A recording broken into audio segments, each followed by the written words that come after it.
அஸ்ஸலாமு அலைக்கும் வரஹ்மத்துல்லாஹி பரகாத்துஹு. அல்ஹம்துலில்லாஹி ரப்பில் ஆலமீன். புகழனைத்தும் நம்மை படைத்து பரிபாலிக்கிற இறைவனுக்கே உண்டாவதாக. அன்பிற்குரிய அல்லாஹுவின் நல்லடியார்களே, தாய்மார்களே, சகோதர சகோதரிகளே, இறைவனுடைய அருள்வளம் இறங்கக்கூடிய ரமலான் மாதத்திலே சகர் நேர நிகழ்ச்சியாக பல தகவல்களை நம்முடைய ஜமாத் சார்பாக நாம் வெளியிட்டு வருகிறோம். அதில் நபிகள் நாயகம் ஸல்லல்லாஹு அலைஹி வஸல்லம் அவர்கள் அன்றாடம் நமக்கு கற்றுத்தந்திருக்கக்கூடிய துவாக்களையும் நாம் ஒரு பாடமாக பார்க்க இருக்கிறோம். அதில் இன்றைய தினம் நபிகள் நாயகம் ஸல்லல்லாஹு அலைஹி வஸல்லம் அவர்கள் தஹஜத் தொழுகைக்காக எழும்பொழுது அதற்கென்று ஒரு பிரத்யோக துவாவை நமக்கு கற்றுத்தந்திருக்கிறார்கள். அந்த துவாவை நாம் பார்க்க இருக்கிறோம். பொதுவாக தஹஜத்துடைய நேரம் என்றாலேயே அது இறைவனுடைய அருள் அதிகமாக சூழ்ந்திருக்கக்கூடிய ஒரு நேரம். நபிகள் நாயகம் ஸல்லல்லாஹு அலைஹி வஸல்லம் அவர்கள் சொல்லுகிறார்கள், ஒவ்வொரு இரவிலேயும் அந்த இரவை 3 பகுதிகளாக பிரித்து அதில் அந்த 3வது பகுதியிலே இறைவன் அடிவானத்திற்கு வருகிறான். இறைவன் அடிவானத்துக்குன்னு அல்லாஹ் நேரடியாக அங்கே வரங்க போகிறதில்ல, இறைவன் அரிசில் தான் இருக்கக்கூடியவன். அந்த அளவுக்கு நமக்கு இறைவனுடைய அருள் அந்த டயத்தில் வருதுன்னு ரசூலுல்லாஹி ஸல்லல்லாஹு அலைஹி வஸல்லம் குறிப்பிடுறாங்க. அப்படி இறைவன் வந்துவிட்டு கேட்பானாம், இந்த சந்தர்ப்பத்தில் என்னிடத்தில் பிரார்த்தனை செய்வதற்கு யாரும் இருக்க மாட்டாங்களா? அப்படி பிரார்த்தனை செஞ்சால் நான் அவங்களுடைய பிரார்த்தனையை ஏற்றுக்கொள்கிறேன். அதே மாதிரி இந்த சந்தர்ப்பத்தில் என்னிடத்தில் பாவ மன்னிப்பு தேடுறதுக்கு யாரும் இருக்க மாட்டாங்களா? அப்படி பாவ மன்னிப்பு தேடினால் ஃபஅஃபிர லஹு, நான் அவர்களுடைய பாவங்களை மன்னிக்கிறேன் என்று அல்லாஹ் சொல்வதாக குறிப்பிடுறாங்க. அதே மாதிரி வேற ஏதாவது தேவைகள் இருந்தாலும் அதை இந்த டயத்தில் என்னிடத்தில் கேட்க மாட்டாங்களா? இந்த டயத்தில் கேட்டால் ஃபஉதியஹு, அவங்க கேட்குறதையே நான் அவர்களுக்கு வழங்குகிறேன் என்று அல்லாஹ் சொல்வதாக ரசூலுல்லாஹி ஸல்லல்லாஹு அலைஹி வஸல்லம் சொல்கிறாங்க.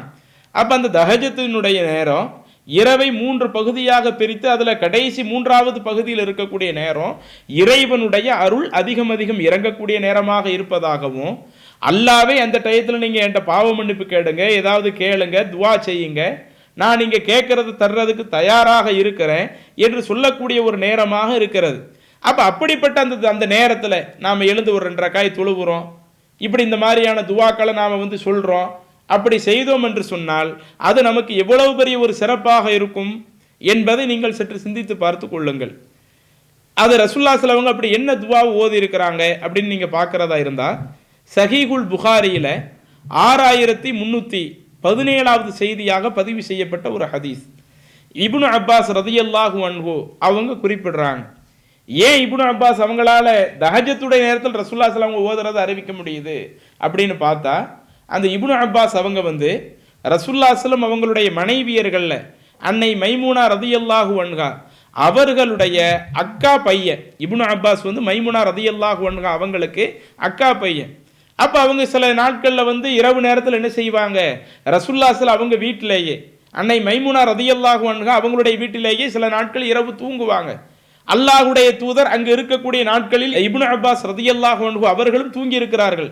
நாம் சில செய்திகளை ஆதாரபூர்வமான செய்திகளில் பார்க்குறோம். அப்படி தூக்கத்தில் இருக்கும்போது ரசூலுல்லாஹி ஸல்லல்லாஹு அலைஹி வஸல்லம் அவங்க இரவு தொழுகைக்காக எழுந்தாங்க, நானும் தொழுவதற்காக எழுந்தேன். ரசூலுல்லாஹி ஸல்லல்லாஹு அலைஹி வஸல்லம் உளு செஞ்சுட்டு தொழுதாங்க, நானும் தொழுகைக்காக உளு செய்து விட்டு ரசூலுல்லாஹி ஸல்லல்லாஹு அலைஹி வஸல்லம் அவங்களுக்கு இடது பக்கம் நின்னேன், என்னை அல்லாஹுடைய தூதர் தன்னுடைய வலது பக்கம் நிறுத்தினாங்க என்று சொல்லக்கூடிய சில செய்திகளை எல்லாம் ஹதீஸில் பார்க்குறோம்.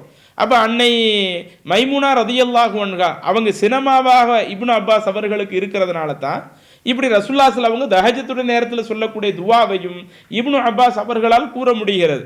அப்போ இப்னு அப்பாஸ் அவங்க சொல்லி காட்டுறாங்க, கானன் நபி ஸல்லல்லாஹு அலைஹி வஸல்லம் இதா காம மினல் லைலி யத்தஹஜ்ஜத், அல்லாஹுடைய தூதர் நபி ஸல்லல்லாஹு அலைஹி வஸல்லம் அவர்கள் தஹஜத்துடைய நேரத்தில் எழக்கூடியவர்களாக இருந்தால் அப்போது கால அல்லாஹுடைய தூதர் சொல்லுவார்கள், அல்லாஹும்ம லக்கல் ஹம்த் அன்த நூறு சமாவாத்தி வல் அருள் வமன் ஃபீஹின்ன வலக்கல் ஹம்த் அன்த கையுமு சமாவாத்தி வல் அருள் வமன் ஃபீஹின்ன வலக்கல் ஹம்த் அன்தல் ஹக் வ வஅதுக ஹக் வ கவுலுக ஹக் வ லிகாஉக ஹக் வல் ஜன்னத்து ஹக் வ நாரு ஹக் வ ஸாஅத்து ஹக் வ நபிய்யுன ஹக் வ முஹம்மதுன் ஹக் அல்லாஹும்ம லக அஸ்லம்து வ அலைக தவக்கல்து வ பிக ஆமன்து வ இலைக அனபது وبك خاصمت وإليك حاكمت فاغفر لي ما قدمت وما أخرت وما أسررت وما أعلنت أنت المقدم وأنت المؤخر لا إله إلا أنت என்ற இந்த பிரார்த்தனையை ரசூலுல்லாஹி ஸல்லல்லாஹு அலைஹி வஸல்லம் தஹஜ்ஜுடைய நேரத்திற்காக எழுந்தால் சொல்லுவார்கள் அப்படின்னு இப்னு அப்பாஸ் ரதியல்லாஹு அன்ஹு அவங்க சொல்லக்கூடிய செய்தி சஹீஹுல் புகாரியில் அது பதிவு செய்யப்பட்டிருக்கிறது. இதை பார்க்கறதுக்கு மிக நீண்ட துவாவாக இருக்கலாம். அந்த துவாவில் உள்ளடைய இருக்கக்கூடிய சாரம்சம் என்ன ஒன்று ஒன்றா எடுத்து பாருங்க. அந்த துவாவில் அப்படி என்ன கருத்து இருக்கிறது? அல்லாஹும்ம இறைவா, லக்கல் ஹம்து உனக்கே புகழ் அனைத்தும், அந்த 100 சமாவாத்தி வல் அருள் வானங்களினுடைய பூமியினுடைய ஒளியாக நீ இருக்கிறாய். ஒமன் ஃபீஹின்ன இன்னும் அந்த வானங்களிலும் பூமியிலும் இருப்பவர்களுடைய யாரெல்லாம் இருக்கிறாங்களோ அத்தகைய ஜீவராசிகளுக்கும் நீ ஒளியாக இருக்கிறாய். வலக்கல் ஹம்து உனக்கே புகழ் அனைத்தும், அந்த கையுமு சமாவாத்தி வல் அருள் வானங்களையும் பூமியையும் நிர்வகிப்பவனாக நீ இருக்கிறாய். ஒமன் ஃபீஹின்ன இன்னும் அதில் இருக்கக்கூடிய வானங்கள் பூமிகளில் இருக்கக்கூடிய ஜீவராசிகளையும் நிர்வகிக்கக்கூடியவனாக நீ இருக்கிறாய். வலக்கல் ஹம்து உனக்கே புகழ் அனைத்தும், அன்தல் ஹக்கு நீ உண்மையானவன், வ வஅதுக ஹக்குன் உன்னுடைய வாக்குறுதி அது உண்மையானது, வ கவுலுக ஹக்குன் உன்னுடைய கூற்று உண்மையானது, வ லிகாஉக ஹக்கு நாங்கள் உன்னை சந்திக்கிறது உன்னுடைய சந்திப்பு அது உண்மையானது, வல் ஜன்னத்து ஹக்கு சொர்க்கம் என்பது உண்மையானது, வன் நாரு ஹக்குன் நரகம் என்பது உண்மையானது, வ சாஅத்து ஹக்குன் அந்த மறுமை நாள் என்பது அது உண்மையானது, வன் நபியூன ஹக்கு நபிமார்கள் உண்மையானவர்கள், வ முஹம்மதுன் ஹக்கு முஹம்மது நபி ஸல்லல்லாஹு அலைஹி வஸல்லம் அவர்களும் உண்மையாக வந்தார்கள்.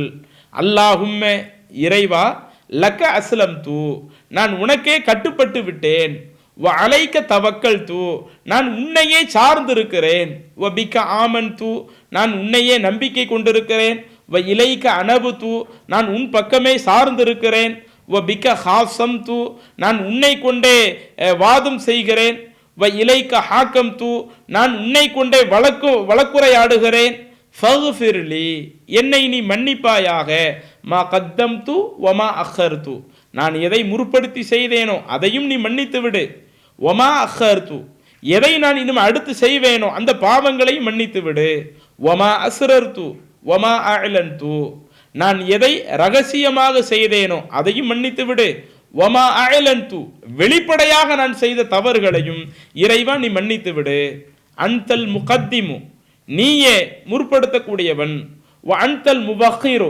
நீயே பிற்படுத்தக்கூடியவன், லா இலாஹ இல்லா அன்த உன்னை தவிர வேற எந்த கடவுளும் இல்லை அப்படின்னு என்ன செய்யறாங்க அல்லாஹ்வுடைய தூதர் ஓதுறாங்க. அப்ப தஹஜ்ஜுடைய நேரத்தில் ஏற்கனவே முதல்ல பார்த்தோமே, அந்த டயத்தில் நாம் பிரார்த்தனை செஞ்சா அந்த பிரார்த்தனையை அல்லாஹு தஆலா ஏற்றுக்கொள்கிறான், நாம் கேட்டதை வழங்குகிறான் என்று சொன்னால் இதில் என்னென்ன அம்சமெல்லாம் உள்ளடக்கி இருக்குது? இறைவனை புகழக்கூடிய வார்த்தையாக நீதான் புகழுக்குரியவன், வானங்களுக்கும் பூமிக்கும் ஒளியானவன் நீந்தான், வானத்தையும் பூமியையும் நிர்வகிக்கக்கூடியவன் நீந்தான் என்கிற இறைவனை புகழ வேண்டிய விஷயத்தை புகழ்ந்து விட்டு அடுத்து என்னென்ன அம்சம் எல்லாம் வந்தது? வலக்கல் ஹம்து இறைவா உனக்குத்தான் எல்லா புகழும், அன்தல் ஹக் நீ உண்மையானவன். நம்மளுடைய ஈமானை அதிகப்படுத்தக்கூடிய ஒரு வார்த்தையாக இந்த வார்த்தைகள் அமைந்திருக்கிறது. வ வஅதுக ஹக்குன் உன்னுடைய வாக்குறுதி உண்மையானது, அதே மாதிரி வ கவுலுக ஹக்கு நீ கூறிய அத்துணை கூற்றுக்களும் நான் இந்த குர்ஆனை உண்மை என்று சொல்லுகிறேன். அதே மாதிரி ரசூலுல்லாஹி ஸல்லல்லாஹு அலைஹி வஸல்லம் அவர்கள் மூலமாக நீ என்னென்ன வகை செய்தியை அருளினாயோ அத்துணை நான் உண்மை என்று உன்னுடைய கூற்றை உண்மை என்று நம்புகிறேன். வ லிகாவுக ஹக்கு இறைவன் நாங்கள் எல்லாரும் உன்னைத்தான் சந்திக்க போறோம், உன்னுடைய சந்திப்பை நான் உண்மை என்று நம்புகிறேன். அப்ப அந்த சந்திப்பை உண்மைன்னு நம்ம நம்பினோம்னா அந்த சந்திப்பில் நாம நல்ல நிலையில சந்திக்கணுன்ற கருத்து உள்ள இருக்குது இல்ல. நான் ஒரு குற்றவாளியாக ஒரு பாவியாக அல்லாஹ்வை போய் பார்த்துடக்கூடாது, நான் இறைவனை முழுக்க முழுக்க ஏற்றுக்கொண்டவனாக இறைவன் சொன்ன சட்டத்திட்டங்களை கேட்டு நடந்தவனாக உன்னை சந்திக்கணும் என்ற அவ்வளவு சாராம்சமும் அதுக்குள்ள அடங்கி இருக்குது. உன்னுடைய சந்திப்பு என்பது உண்மையானது. அதே மாதிரி ஒல் ஜன்னத்து ஹக்கு நீ நல்லவர்களுக்கு தயாரித்திருக்கிற சொர்க்கம் உண்மை நம்புகிறேன். ஒன் நாரு ஹக்கு நரகத்தை நான் உண்மை என்று நம்புகிறேன். ஒ சாஅத் ஹக் அந்த மறுமையினால உண்மை நம்புகிறேன். அப்போ அந்த சொர்க்கத்தை நரகத்தை மறுமையை நாம் உண்மை என்று நம்பினோம் என்று சொன்னால் நம்மளுடைய வாழ்க்கை முழுக்க முழுக்க அதை நோக்கித்தானே போகணுங்கிற ஒரு கோரிக்கை அல்லாஹ்விடத்தில் வைக்கிற மாதிரி இருக்குது. அந்த சொர்க்கத்துக்கு இறைவனை கொண்டு போய் சேர்த்துரு, நரகத்தில் என்னை காப்பாத்திரு என்ற கருத்துக்கள் எல்லாம் இந்த வார்த்தைக்குள் அடங்கி இருக்கிறது நீங்க பார்க்கலாம். அதே மாதிரி நபியூன ஹக்கு, நபிமார்கள் உண்மையானவர்கள், முஹம்மதுன் ஹக்கு, முகமது நபி உண்மையானவர்கள், இப்படி எல்லாத்தையுமே நம்ப வேண்டிய விஷயத்துல நான் கரெக்டா நம்புறேன், இறைவன் அதுக்கு உதவி செய்து விடு என்கிற ஒரு விஷயத்தையும் இந்த துவா நமக்கு சொல்லி தருகிறது. அதே மாதிரி அதனுடைய அடுத்த பகுதி என்ன வருது? அல்லாஹும்ம லக அஸ்லம் தூ, இறைவா நான் உனக்கே முழுக்க முழுக்க கட்டுப்பட்டு நடப்பவன். அதே மாதிரி அலைக்க தவக்கல் தூ, என்ன விஷயம் வந்தாலும் என்ன சிக்கல் வந்தாலும் நான் உன்னையவே சார்ந்திருக்க, உன்மீதே நான் தவக்கல் வைக்கிறேன். வபிக்க ஆமன் தூ, உன்னையே நான் நம்பிக்கை கொள்கிறேன். வ இலைக்க அனபு தூ, நான் உன் பக்கமே சார்ந்திருக்கிறேன். முழுக்க முழுக்க தன்னிடத்தில் தன்னை அல்லாஹ்விடத்திலேயே ஒப்படைப்பதை போல நீ சொன்னதைத்தான் கேட்பேன், நீ சொன்ன விஷயத்துல நான் சரியா நடந்துக்குவேன், என்ன சிக்கல் வந்தாலும் எனக்கு நான் பொறுப்பாளியாக உன்னைத்தான் நான் ஆக்கி வைப்பேன், அந்த அளவுக்கு நான் உன் மேல தவக்கல் வைப்பேன், உன்னையே சார்ந்திருப்பேன் என்று சொல்வது போன்ற வார்த்தைகள் இருக்குது. வபிக்க ஹாசம் தூ, நான் வழக்குரைப்பதாக இருந்தாலும், வ இலைக்க ஹாக்கம் தூ, அதே மாதிரி நான் தீர்ப்பு பெறுவதாக இருந்தால் எல்லாம் உன் பக்கம் தான் இருக்கும் என்று முழுக்க முழுக்க தன்னுடைய உதவிகள் எல்லாத்தையுமே அல்லாஹ்விடத்துல சாட்டுற மாதிரியும், நான் அல்லாஹ்வுக்கு தான் அடிபணிந்து நடப்பேன் என்கிற ஒரு கோரிக்கையை வைப்பதை போலவும் அந்த பத்திகள் அமைந்திருப்பதை பார்க்கிறோம். அதே மாதிரி அதற்கு அடுத்த பத்திகள் என்ன சொல்லுகிறது? ஃபக்ஃபிர்லி மா கத்தம்து வமா அஹர்து, நான் இதுக்கு முன்னாடி நிறைய தப்பு பண்ணியிருக்கிறேன் மனிதர் என்ற அடிப்படையில், அந்த தவறுகளை இறைவா நீ மன்னிச்சிரு. அல்லாஹ்வுடைய தூதர் ஆரம்பத்தில் அந்த நபிமொழியில பார்த்தோம்ல, இந்த டயத்தில் என்கிட்ட மன்னிப்பு கேட்டால் நான் மன்னிக்க தயாராக இருக்கிறேன் என்று அல்லாஹ்வுடைய தூதர் சொன்ன செய்திகளை பார்க்கிறோமே. அப்ப இந்த துவா நமக்கு என்ன சொல்லுதுன்னா, ஃபக்ஃபிர்லி மா கத்தம்து, நான் முன்னால் செய்த பாவத்தை இறைவா மன்னித்து விடு.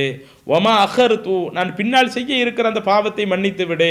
அதே மாதிரி ஒமா அஸ்ரர்து, யாருக்கும் தெரியாம ரகசியமா நான் தப்பு பண்ணால் அதையும் மன்னிச்சிரு. ஒமா அயலன்து, நான் வெளிப்படையாக செய்த தவறுகளை மன்னித்து விடு. ஆக மொத்தம் நான் செய்த எல்லா தவறுகளையும் மன்னித்து விடு என்று அல்லாஹ்விடத்துல பாவ மன்னிப்பு கேட்கக்கூடிய விதமாக இருக்குது. அப்ப இவ்வளவு விஷயத்தை உள்ளடக்கிய அந்த பிரார்த்தனையை நாமும் ஒவ்வொரு நாட்களிலேயும் தஹஜத்துடைய தொழுகைக்காக எழுந்து தொழுவதற்கு முயற்சிக்கணும்.